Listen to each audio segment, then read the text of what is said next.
I got an email from George McHarris. So, what's going on? He obviously called somebody and they wanted to talk to who's the guy who controls the money at Moss Motors, you know, as far as promotions are concerned.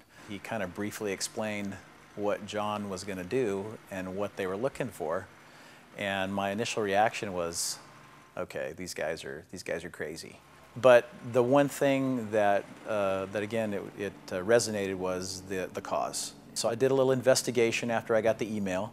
I talked to Michael Grant. I asked him, I said, okay, who's George McHarris? And and do you know him? Because he says he's in the Healy Club down south. And Michael, yeah, we know him, blah, blah.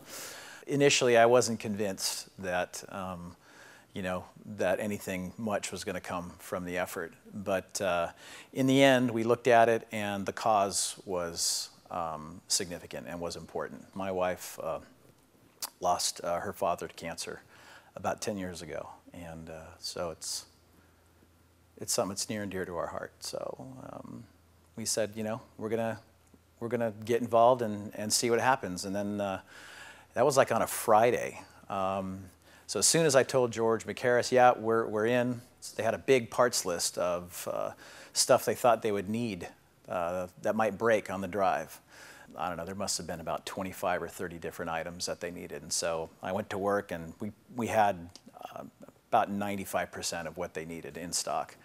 And shortly after I got back to George with the information, I got an email from John.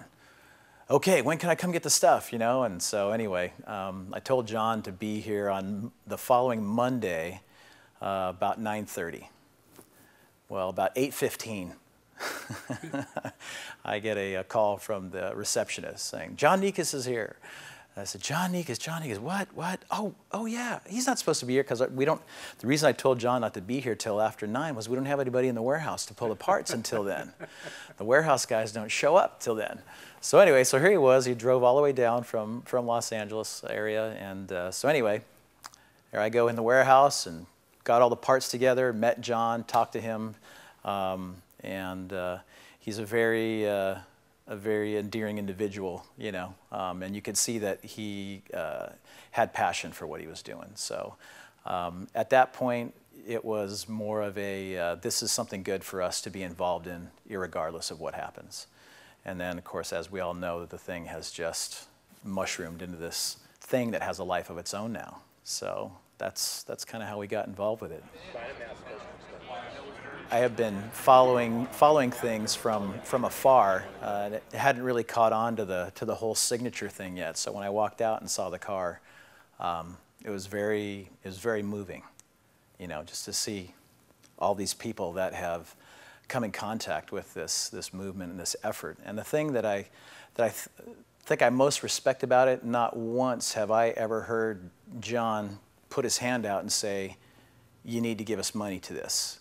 He and Grace are building awareness for it, and I think that's all that needs to happen, that people know what to do, And there's so many charities and organizations that are just in your face and just, we need money, we need money, we need money. And he's just out there just keeping this perpetual movement thing going, and I think it's a really classy way to go about it. I signed on behalf of my wife's father, and then one of the things I do on my own time is I'm in a band, and we've done a lot of charity gigs. And about a month ago, we had been asked to play a charity event for a guy in the San Ynez Valley by the name of Jeremy Zandonati, who was battling with leukemia. And at the time that we were asked to play the gig, it was to raise money to help him with his medical bills and to help him with his fight. Well, about a week before we did the gig, he passed away. So anyway, I signed on behalf of Jeremy too. He's right up front, just to the left of the grill, down on the bottom. He's got a good spot. It's a pretty amazing sight just to spend time and read everything that's been written on the car and just realize that every signature, every writing on that car is about somebody's life or somebody or what have you, and it's pretty moving. John, I need your parts list we've got those seats in stock. I don't want you to be uncomfortable anymore driving the car, so hurry up and give me that list. There you go. Perfect. That's a good way to end it.